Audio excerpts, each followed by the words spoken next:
Hello folks, this is Dane Talk aka Waterborne, and I'm down in my basement arcade this evening, and I wanted to focus on the Vectrex system. Specifically, I figured it'd be really timely to talk about this system tonight because of a Kickstarter project that I was just made aware of via the Major Nelson podcast, specifically through E, aka The Val on Twitter. So if you follow him on Twitter, you may have seen this.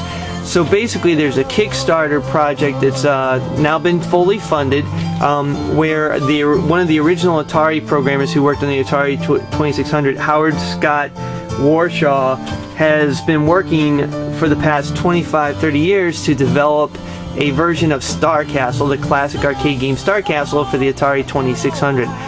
Back in the day, the 2600 used either 4 or 8K of RAM, and basically Mr. Warshaw was told that there was no way he could pack everything he needed for the game Star Castle into an Atari 2600 cartridge.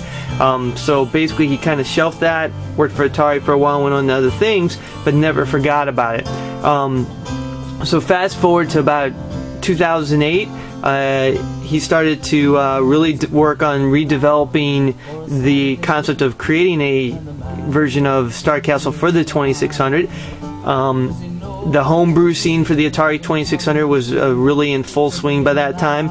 If you guys are familiar with Atari Age, there's a whole big scene not only just for the Atari 2600, but for the homebrew market for 2600 games and all classic console games there on Atari Age. So there's definitely it's not a large market, say, that you see for Halo or anything like that, but it's definitely a substantial market for homebrew producers, more as a labor of love than a way to really make money.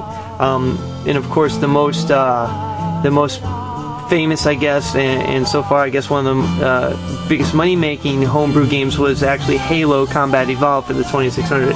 So if you haven't seen that, definitely check that out by Googling it. So back to Mr. Warshaw. So in about a year ago he started posting on Atari Age that he was almost complete. He almost had a completely developed version of Star Castle for the 2600. And he was trying to figure out whether he wanted to produce a cartridge or whether he was, it took him a long time. He put a lot of his life into this thing, and he didn't want somebody basically stealing the ROM and then just porting it out to wherever. So there was a lot of discussion back and forth. There was also a parallel developer who was working on his own version of the of Stargate for the 2600, which was actually ROM based. So it would be used in an emulator, but not cartridge based, so it couldn't be used in a traditional Atari 2600. And they were going back and forth in the forums for about a year. If you want to check it out, definitely go to Atari Age. Just do a search for Stargate 2600 and you'll find it. Very interesting back and forth between the two gentlemen. So basically what happened was, flash forward to for me 4 days ago when I heard about the Kickstarter project, which actually ends on May 24th, which is a couple days from today. So if you haven't checked it out and you're interested, definitely do. You got a couple more days to contribute to the project. It's been fully funded, so the cartridges will be produced. So there will be a version of Stargate for the 2600 coming out in July. I've already put in my $50 to get a copy of the cartridge. And what's really cool about the cartridge is, if you guys are familiar with the old black Atari plastic cartridges, is that the version of Star Castle is actually a clear plastic and has LEDs that respond to the gameplay. So that's going to be really cool. You can check that out on the Kickstarter page. So since I have a version of Star Castle, in this case for the Vectrex home computer system, I figured I'd show you guys a little bit of the gameplay in case you're not familiar with it. But first, let's get you a little bit familiar with the Vectrex. The Vectrex was the vector graphic home console that came out in 1981-82. When you're talking vector graphics, think Asteroids, think Battlezone, all those kind of line-based Star Wars, the arcade game, line-based, vector-based arcade games. Really awesome at the time. Still one of my favorite visually of the classic arcade games, just because of how crisp and clean they are.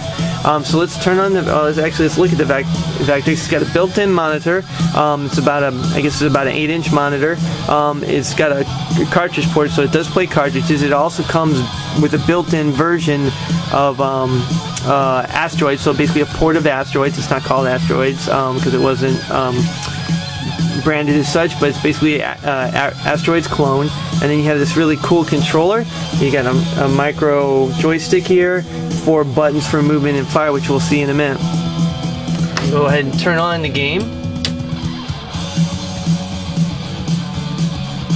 And when you turn it on, you'll see it's got the classic vector base. So this is the Vectrex splash screen. And so what I'm going to do is Star Castle for the Vectrex came out in 1983. I'm going to go ahead and turn down the lights so you can see and zoom in a little bit to the screen here so you guys can see the gameplay. And so before I actually play the game, I want to give you a little background. So the concept of Star Castle, if you're not familiar with it once again, is that you want to, there's a central base with these shields around it and a basically starfighter in the middle. The starfighter will shoot out photons, and the photons will adhere to the different levels of the shield and slowly work their way out and attack you. Now your goal is to blow away the shields and kill the starship within the middle. Every time you kill the starship, you get an extra player. For the default settings on the Vectrex game, you get 5 men to start with. And my high score is right around 12,000. Let's see how well we can do. So basically, the controls are you have the joystick to move left and right, you have a thrust button to go forward, similar to asteroids, and then you have a fire button to actually fire your ship with photons. So let's give it a shot here, see what happens. 1 player and 1 game. Alright, so once again, the idea is you want to go ahead and start blasting away at the shields. Now you want to make sure that you don't destroy all the shields. You want to leave at least 1 section of shield left, because if you destroy all the shields, then they're going to regenerate on you. And the other thing is you want to make sure you don't get hit by those photons that are floating around. You can shoot them. Whoa, almost got killed there. You can shoot them. It's a little bit tough, obviously. And just like asteroids, there's an inertia built into the game that can be really tough. So once you get through and get a hole in the all levels of the shield, then you can shoot in and destroy the ship inside, but then those photons that it's firing can actually come directly at you as well, and the thing's pretty accurate, so you don't want to sit around. See, now I just made a mistake there of destroying the last layer of that particular shield, so they regenerate it. So this is a pretty cool, first of all, it's a pretty excellent port of the original arcade game. Alright, now let's see if I can blow this up here. Got hit by the photon. So it's a really good port of the arcade game here on the Vectrex. I'm not doing very good now because I'm talking too much. Let's come on and see if I can't kill this guy. And once again, the key to this is to keep moving and not stay in one place at one time, so that the center starship there can't get a beat on you. Oh, almost had him. Come on. Oh! So you just can't set up. You gotta just go with it, and move, or you're gonna get blown away here. All right. There you go. All right. So I destroyed the central starship, got my extra guy, and then you basically start from scratch, and it speeds up. So the photon production speeds up, and also the accuracy and frequency of the actual shots coming out of the central ship speed up as well. So the game just keeps getting harder and harder. Now this game has the original arcade version of this game has a reputation of being one of the most difficult games in the arcade, and you can't sit around. It's always just been a tough game. It's also one of my favorite games. It's one of my arcade grails for my collection. Oh, I should have had him right there. See if I can get this guy. Oh.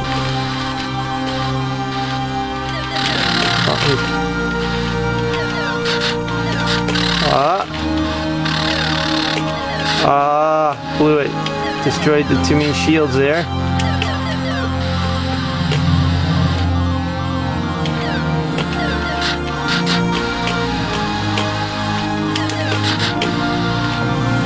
I really love this game because it brings back memories of me being in the arcade in the 80s when I was growing up. And back in the 80s, I really sucked at this game. Recently in the arcade, I think my high score was about 20,000, so I've definitely gotten a little better. Be a lot better if I could get a copy of a version of, or actually one of the arcade games for my arcade down here in the basement. because obviously having these games at your disposal night and day makes a huge difference with regard to skills. Being able to practice on them on a daily basis. Alright, we should be able to get this guy. Oh, almost got blasted there. Oh.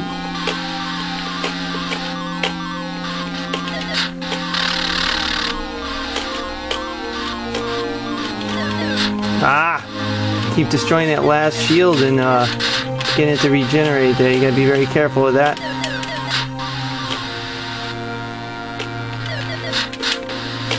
Alright. Aha! Game over at 4,930 points. So anyway, folks, that is Star Castle for the Vectrex. Definitely keep an eye out on the VCS Atari 2600 version. Check out the Kickstarter version of that. Project for that. You got a couple more days to sign up for that if you're interested, and if you collect 2600 games, 2600 homebrews, I highly recommend it. The product looks really good, and I'm really excited about the cartridge, flashing LEDs and whatnot. So once again, this is Waterborne with down in Waterborne's Arcade from tool2play.com. Until next time, keep playing games, folks.